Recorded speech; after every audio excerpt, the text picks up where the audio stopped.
kaya pili-piliin. At sabihin ko na yung totoo, hindi ako natural na politiko. Hirap na hirap ako sa bangayan ng bangayan. Matapang ako sa matapang. Pero makipag-away, bakit? Ayaw mo ng Mahal ko conflict. sila. Ayaw mo ng conflict, Senator. Well, it takes up time. It's a waste of time and energy and there's so much work to do. Napakadaming trabaho, ang daming suliranin. Sa problema pa lang bigas talagang masakit na sa ulo. Sa gasolina pa lang, paano isosolve yan? How is your relationship with your brother? Well, Nag-uusap ba kayo? nag-uusap naman pero syempre, nasasaktan ako pag sinasabi lagi, ba't mo inaaway ang kapatid mo? Oo nga. Sinasabi ko nga, hindi ko inaaway ang kapatid ko. Ang ginagawa ko, nagpapaalala lang kasi abala ako sa mga iba na nilalagay siya sa panganib. Mamaya, mapahamak siya. Kung tutuusin, ako talaga ang malaki ang taya dyan sa administrasyon. Gusto ko magtagumpay. Pagkat sa hunot dulo, ako ay Marcos Yung iba dyan, hindi naman kayo Marcos, hindi ninyo dinanas yung dinanas namin. Sino pinariringgan mo? At marami. baka overtime tayo. Hindi, biro Hindi, na. paano? Pero ibig ko sabihin, for example, noong nakaraang taon, nakita natin, napapaltan yung konstitusyon sa pamamagitan ng suhol. Pinapirma ng suhol. Abay, tinigil rin niya. Nung sinabi ko, naku, hindi maganda yan, tinigil din niya. Tapos ikalawa, yung impeachment. Nagsalita ako, sabi ko, wag na natin gawin yan, abala yan, magulo. Sana respetuhin ng iba. Sinabi na rin niya na wag tumulong dyan. Tapos, ngayon, eto yung budget. Di nag-privilege speech ako sa Senado, nagulat ang iba, sabi, ba't mo inaaway? Sabi ko, hindi ko inaaway, wala siyang kasalanan dyan. Winawarningan ko, babala, na itong budget na to ay tapakabulok, walang kwenta. Linulustay ang pera at talagang kontra sa mga dakilang Ilocano. Mukhang tinutumbok mo ay si Speaker.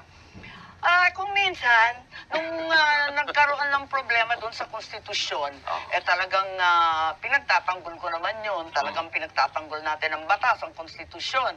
Eto nga, yung magkabilang panig, kahit na iipit ako, nasasaktan ako, sige na lang. Ganyan talaga. But how would you describe, yung tanong ko kanina nabitin, ano ang description mo sa relasyon mo sa presidente? Are you in speaking terms? Oo naman, paano ang kapatid ko at ako, kailanman di naman kami nag-aaway. At alam ko, minsan nagtatampo yan. Kasi aminin ko, masakit akong magsalita, dire-diretso. Hindi ko nga alam paano, masyado kong prangka. At yun, pero bilang manang, responsibilidad ko na sabihan siya, na warningan siya, na baka ito ang magpapahamak sa'yo. Ayun. So may basehan ang pag-question sa budget? Oo naman. Sige, anong Hindi nga basehan? ako pumirma Pero yung sinasabi ni Pangulo Duterte at ni Pangulo Bongbong, Magkaiba. dalawang magkaibang dokumento kasi yung sinasabing blankety blank, yung maraming blanco, totoo yun. Kaya hindi ako pumirma ng BICAM. Kasi wala naman nakakatakot. The amount of, open parenthesis, blanco, close parenthesis, ilang pahina yun. So hindi obra sa'yo na aayusin? Sabi ni Kimbo, aayusin ng mga technical experts daw. Aray ko. So hindi obra sa'yo yun? Hindi pwede yan. Alam niyo yung pinakamalaki, pinakadakilang kapangyarihan ng budget at ay nasa Kongreso at Senado. Hawak yan ng hindi ng Pangulo. It's the power of the purse that belongs entirely to the legislature.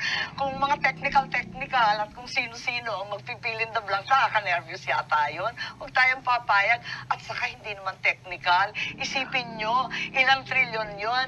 1.3 trillion sa DPWH budget. One line lang ang paliwanag. Various infrastructure projects. Ang tanong, sino si VIP? Baka VIP lang ang nakasulat So ang sinasabi itago ninyo, natin sa pangalan ng, di ba? Sino? Sige, Ewan, pangalanan mo. hindi ko alam. Pangalanan Bakit mo. VIP? Kasi wala nga nakalista 1.3 trillion. Walang listahan. Sino nga may pakana Tama nun? ba yun? Hindi ko alam. Basta dumating na lang sa amin na ganun. So ang sinasabi mo ay labas dito ang presidente. Palagay Walang ko. problema ang presidente. Ang may problema dito ay yung legislatura, the House and the Senate leaders. Hindi ko alam kasi yun nga, nung pinapunta kami sa Bicam. Oh. Napunta ako minsan. Oh. 1 minute lang, nag-picture-picture lang. Ganun lang, tapos na. Oo, tapos na. Di nag-alisan na kami. Sabi ko, ano ba yun? Picture-picture. Hindi, bibigay sa'yo. Di tanong na ako ng tanong kasi fina-follow up ko yung mga flood control. Di ba, yun kasagsagan yun ng 6 na bagyo. Inaasahan niya ng tao. Nasaan na? Naku, wala. Naku, talaga nervous ako. So, sabi ko, tiisan tayo. Hindi ko mapipirmahan yung mga blanco-blanco na yan. Ngayon, maski ang Pangulo na mong problema, yung flagship projects niya, tinanggal. Hindi na pondohan, miski yung mga flood control, yung mga tulay, yung mga public transport, lahat na inaasam-asam ng ating bayan, ng ating tao, ay hindi maisasatupad at tinanggal para sa mga kalokohang mga, kung anik-anik na lang. So agree ka na ito ang most corrupt budget in history? Is that an appropriate word term ba yun? Well, wala naman ako dito nung dekada 30 at Commonwealth at yung mga nakalipas. Pero sa panahon ko, ito na siguro yung pinakamalala kasi hindi ko siya maintindihan. Isipin mo, walang respeto miski sa Pangulo. Yung mga flagship project, hindi na inilagay. Lahat sinagay sa unprogram, which is wala lang, ala chamba.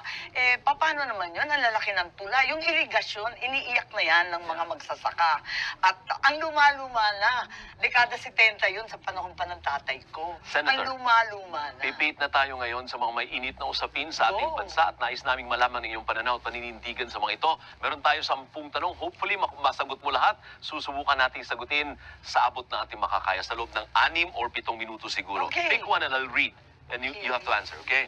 Ayun, tiningman mo pa. Kaya ko yan. Ano po ang masasabi mo sa paggamit ng confidential funds ni Vice President Sara Duterte? Okay, ang ating konstitusyon, inatasan ang COA na siyang magbusisi ng paggamit ng lahat ng pondo, including the confidential fund. Sana inantay na lang natin yung report ng COA na buo. Pero andyan na yung Quadcom. Sa palagay ko, yung Quadcom, marami nang naungkat na mga ebidensya. Given na marami ng ebidensya, ba't hindi na lang nila isampa yung kaso sa korte kung sapat na? Kasi hindi naman nagpapataw ng parusa, nagja-judge ang ating mga legislatura, kundi in aid of legislation. Okay. Napipintasan tuloy kami na in aid of re-election. Another one, please. Okay. Naku, parang maghuhula si Madam Alvin. Ano Auring, drama yan? Ano yan? sa iyong pananaw, maituturing bang pork barrel o hindi ang akap o yung ayuda para sa kapos ang kita? Program fund? Okay. Yung akap na yan, sabihin ko na yung ayuda, talaga nung panahon ng COVID, kailangan na kailangan ng tao. Talagang silang ayunan ko ng bonggang-bongga yan. Pagkat, alam ko na hindi makapaghanap buhay, walang lumalabas ng kalsada sa todong lockdown. Pero, hindi naman pwedeng forever ayuda. Hindi naman tama yun. At kung magkakaroon ng ayuda, ng akap, AIX, pwede ba, dapat maliwanag ang alituntunin yung guidelines. Kung may namatay, funeral expense. Kapag may sakit, dialysis chemo. Pag nasalanta ng bagyo, klaro, biktima ng bagyo. Pero hindi ata yan ang nangyayari. Ang labo ng mga guidelines. Wala pang guidelines, marami pang reklamo na palakasan daw kay barangay at kay congressman. Ang sakit naman nun. So, ang dapat tanong, maibigay dun sa talagang nangangailangan. So ang tanong, pork barrel ba o hindi? Pork barrel kapag hindi nagamit ng maayos. Another one, please. Okay. Sabi dito, pabor ka ba na gawing legal ang divorce sa Tagal na nito. Paulit-ulit yun. Hindi pa rin talaga nagagawa. naman. At nakakatuwa kasi minsan yung mga naglalabi mismo kababaihan. Pero masasabi ko, kinakabahan ako sa divorce. Bakit? Kasi parang masyadong binabaliwala ang kasal at ang pamilya.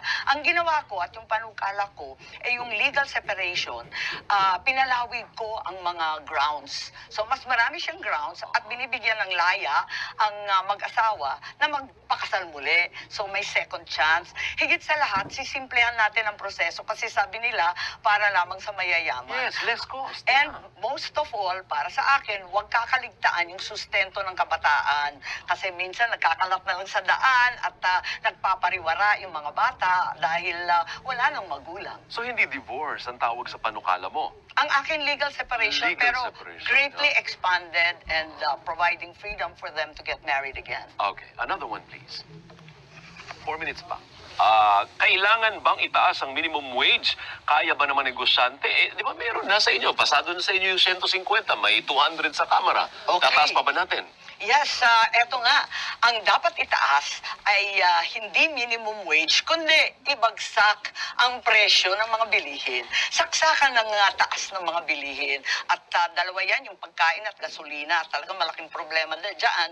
At hindi tayo nagugutom dahil walang pagkain, kundi may iilang sakim. Labis-labis ang kinikita. At dyan sa gasolina naman, marami ko ng beses sinasabi na bigay natin yung kapangyarihan sa Pangulo na tanggalin ang VAT. Malaking bagay din ang VAT kasi 12% yan. Kung mabawasan yan, tuwing tataas ang langis, maganda yun. Ngayon, yung sa minimum wage, kailangan ibalanse, lalo na yung micro and small, humihiyaw talaga, hindi kakayanin. At yung pangangailangan ng ating workers. So, yun ang talagang importante para sa akin, At gusto ko nga patas na yung minimum wage sa buong bansa.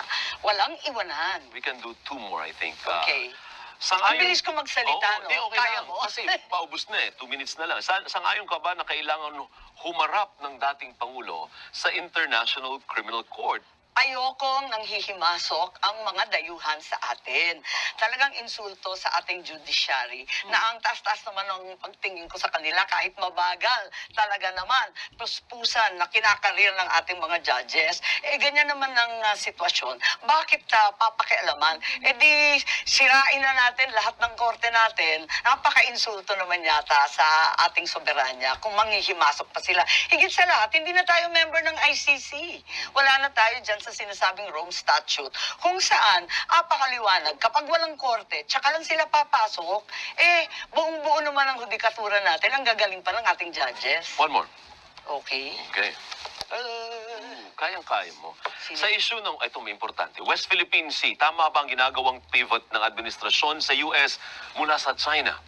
Para sa akin, kailangan kaibigan ng lahat. Friend of all. Tama yun. Pagka tayo maliit na bansa, pag nag-umpugan yung dalawang dambuhalang bansa, tsak na tayong masasaktan. Kaya kinakailangan, talagang huwag tayong papanig. Isa laban sa kabila, isa laban na naman sa nas malaki pa.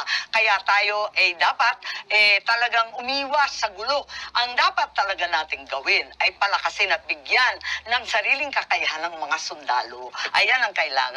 Dahil puro second hand na lang yung gamit nila, namumulubi na lang tayo, tumihingi ng kung ano-ano. Hindi naman po pwede yan. Kasi sa hunot dulo, ang Pilipino pa rin ang magtatanggol ng Pilipinas. Nung panahon ng tatay ko, may defense manufacturing industry tayo. Lahat ng bala, lahat ng machine gun, lahat ng mini cruiser, ini-export pa natin yon, pati yung mga patrol boat. Ano nangyari ngayon? Lahat yan galing second hand sa kung saan-saan. Maawa naman tayo sa ating sundalo. Self-reliant defense posture ang sagot. Now we'll give you a chance. Naubos na yung 20 minutes. Ganun lang kabilis. Kaya Oo, ang sa bilis daldal. mong magsalita. We'll give you a chance to give your final statement. Bakit karapat-dapat na mahalal ang isang Amy Marcos sa Senado? Ay nako, pwede ba mag-final statement? Go. Feeling ko lang, kasi New Year. Alam ninyo, tinitingnan ko yung mga Amerikano, ambisyoso. Gusto nilang yumaman, maging celebrity, sumikat. Ang Pilipino, payak na payak ang ating pangarap. Gusto lang natin sapat ang pagkain, sa hapagkainan, nakapagtapos yung anak, may konting bubong, kahit papano tahanan. Yun lang naman ang nais natin, napakasimple. Deserve ng Pilipino ang kanyang payak at simpleng pangarap. Deserve natin yan. Kaya the service to the Filipino ang dapat nating gawin. Thank you. Maraming salamat. At yan po ang Harapan 2025 kasama si Senator Amy Marcos. Maraming salamat at magandang araw, kapamilya.